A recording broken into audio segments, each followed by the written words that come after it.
Bab 6109. Ketika Yakub dipulangkan, dia sangat mabuk hingga hampir tidak sadarkan diri. Ketika Charlie mengambilnya dari tangan Tuan Wu, awalnya dia memiliki alis tebal dan mata besar. Tapi dia hanya bisa membuka matanya hingga celah tipis meskipun dia berusaha keras. Ditambah lagi dia memiliki wajah merah dan ekspresi wajah yang terlihat seperti senyuman tapi bukan senyuman. Sama seperti orang mesum yang ada di film-film advert. Melihat Charlie keluar menjemputnya dengan bingung. Yakub yang mabuk berkata sambil tersenyum. "Baik, menantu yang baik, ayahmu sangat tersanjung hari ini." Charlie tidak berdaya. Dia menggelengkan kepalanya dan berkata, "Ayah, kamu minum terlalu banyak. Pergi dan istirahat. Jangan bangunkan ibu. Dia pasti akan turun dan memarahimu saat dia melihatmu seperti ini."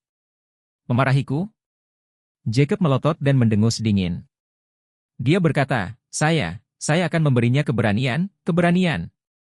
Charlie menepuk punggungnya dan berbisik. "Pelankan suaramu, ibu penuh keberanian." "Mengapa kamu perlu memberinya keberanian? Dalam situasimu saat ini, jika dia benar-benar menyerangmu, kamu tidak bisa mengalahkannya." Jacob yang tadi masih mabuk, tiba-tiba merasakan hembusan udara dingin dari atas. Seluruh tubuhnya tanpa sadar menggigil, dan kemudian dengan cepat mengubah kata-katanya. "Oke. Pria baik tidak berkelahi dengan wanita. Kamu membawaku kembali ke kamarku, dan kita berdua tetap low profile." Charlie bersenandung, membantunya masuk ke villa, lalu mengirimnya kembali ke kamar untuk menetap. Setelah melakukan ini, Charlie keluar dari kamar, tepat ketika telepon berdering. Melihat Helena yang meneleponnya, dia menyadari bahwa kembalinya Peter ke Tiongkok mungkin sudah dekat. Jadi dia kembali ke kamarnya dan menjawab telepon. Suara Helena terdengar di seberang telepon, dan dia berkata dengan hormat. "Ten Wei, aku tidak mengganggu istirahatmu selarut ini, kan?" "Tidak." Charlie bertanya padanya sambil tersenyum, "Bagaimana situasi di sana?" Helena berkata dengan tergesa-gesa, "Saya menelepon Anda karena saya ingin melaporkan situasi terkini kepada Anda." Setelah mengatakan itu, dia melanjutkan. "Ada banyak hal yang mungkin menyita sedikit waktu Anda. Apakah ini nyaman bagimu? Jika tidak nyaman, saya akan membuat janji dengan Anda di lain waktu." Charlie berkata, "Tidak apa-apa, ini nyaman bagiku, kamu bisa memberitahuku." Helena berkata, "Kalau begitu izinkan saya memberitahu Anda sesuatu yang jelas tentang situasinya terlebih dahulu. Yang pertama adalah identitas Tuan Yo. Ini tidak lagi menjadi masalah. Sesuai keinginan pribadinya, saya meminta seseorang untuk membantunya memesan penerbangan untuk besok pagi. Tidak ada penerbangan langsung dari Oslo ke Aarhus Hill. Jadi dia harus transfer 2 kali.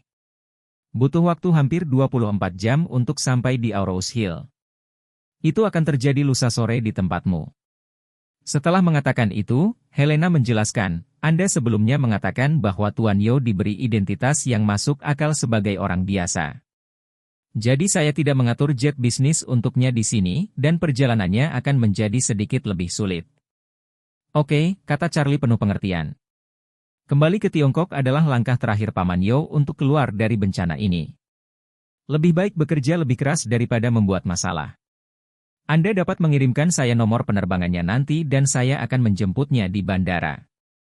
Helena berkata, "Itu saja, Tuan Wade, yang dimaksud Tuan Yo adalah mencoba untuk tidak mengizinkan saya memberitahu Anda informasi penerbangannya. Dia bilang kamu masih sangat berpengaruh di Aarhus Hill. Jika kamu pergi menjemputnya, atau memberikan pengaruh padanya setelah dia tiba di Aarhus Hill. Jika Anda merawatnya, banyak orang akan memberikan perhatian ekstra padanya. Jadi idenya adalah pergi ke Aarhus Hill untuk menetap dengan tenang dulu. Dan setelah dia tenang, dia akan menemukan kesempatan untuk menghubungi Anda." Charlie ragu-ragu sejenak dan kemudian mengangguk sedikit. Aarhus Hill bukanlah tempat yang sangat besar. Meskipun kebanyakan orang di sini tidak mengetahui identitas mereka. Memang banyak yang mengenal Master Wade. Ada puluhan ribu adik laki-laki Orvel saja. Begitu salah satu dari mereka bertemu dengan seseorang yang pergi ke bandara untuk menjemput orang asing yang tidak mereka kenal. Meski mereka tidak punya niat buruk, mereka pasti penasaran dengan orang itu. Memikirkannya seperti ini, akan lebih baik dia tidak terlibat untuk saat ini. Dan hubungi dia setelah dia tenang. Dia dapat memastikan bahwa dia memiliki ketenangan pikiran dengan diam-diam merawat dan melindunginya di Aurous Hill. Jadi, dia berkata kepada Helena, sejak Paman Yao telah membuat keputusan. Biarkan pemikirannya menang mengenai masalah ini. Helena berkata dengan singkat, baiklah Tuan Wade, selanjutnya saya akan menindaklanjutinya. Mari kita bicara tentang model I. Simon secara pribadi telah mengirimkan 40,000 kartu grafis. Pusat data Microsoft di sini juga telah memulai pekerjaan serah terima. Mereka akan memigrasikan data secepat mungkin ke pusat data lain. Dan setelah itu, kita bisa menggunakannya secara normal. Bab 6110. Setelah mengatakan itu, Helena menambahkan, tetapi ada episode kecil dalam masalah ini. Artinya, Nvidia baru saja merilis chip komputasi terbaru B102 hari lalu. Performa keseluruhannya jauh lebih baik daripada H100 yang kami pesan. Itu bisa dianggap yang teratas. Produk suatu zaman, jadi saya ngobrol dengan Simon dan memintanya memanfaatkan hubungannya sebelum B100 resmi diluncurkan. Dan pesan batch dari Nvidia, setidaknya untuk memastikan bahwa kami dapat memiliki 20,000 B100 dalam kuartal pertama peluncuran resmi. Charlie bertanya, apa yang Simon katakan? Helena berkata, tentu saja dia, seekor rubah tua, tidak mau. Kekuatan komputasi B100 merupakan peningkatan kualitatif dibandingkan H100. Banyak perusahaan AI dan pakar industri serta perusahaan telah lama memegang koin. Dia bilang dia sudah meminum begitu banyak H100 melalui hubungan khusus. Jadi soal B100 malu banget ngomongnya. Charlie tersenyum ringan dan berkata, mengapa dia malu untuk berbicara? Tidak lebih dari itu. Hanya saja syaratnya sudah dinegosiasikan terlebih dahulu. Dan dia tidak ingin kita menaikkan harga untuk sementara waktu. Ya. Helena berkata, Simon adalah pengusaha paling cerdik di dunia. Saat ini, mereka menghasilkan banyak uang dari saham Nvidia. Setelah Nvidia B100 diluncurkan, pendapatan mereka akan melonjak pesat. Mendapatkan 10,000 kartu grafis lebih banyak bukanlah masalah besar baginya. Tapi dia tidak ingin menaikkan harganya sekarang. Charlie berkata sambil tersenyum, masalah ini sebenarnya mudah ditangani. Kami tidak bisa begitu saja menaikkan kuotasi. Tetapi juga meningkatkan nilai target kami secara tepat. Mari kita lakukan. Katakan padanya jika kita bisa mengirim 40,000 B200 ke Eropa Utara. Dia akan mendapatkan 3/4 dari pil penyebar darah dan penyelamat jantung. Helena tersenyum dan berkata, saya yakin dia tidak akan menolak, dan dia pasti akan bersikap sangat positif. Charlie menghela napas, sungguh memalukan bagi putranya, Steve. Orang ini baru saja tiba di Aurous Hill untuk mengunjungi dermaga. Saat dia kembali, dia akan menemukan bahwa ayahnya semakin kuat dan dia akan sangat membenciku. Helena dengan cepat bertanya kepadanya, Tuan. Menyeberang. Tetapi jika Steve ini melompati tembok, apakah itu akan membawa risiko bagi Anda? Charlie tersenyum, jika dia benar-benar melompati tembok. Dia pasti akan menemukan cara untuk membunuh ayahnya, bukan aku. Lagi pula, dia melompati tembok.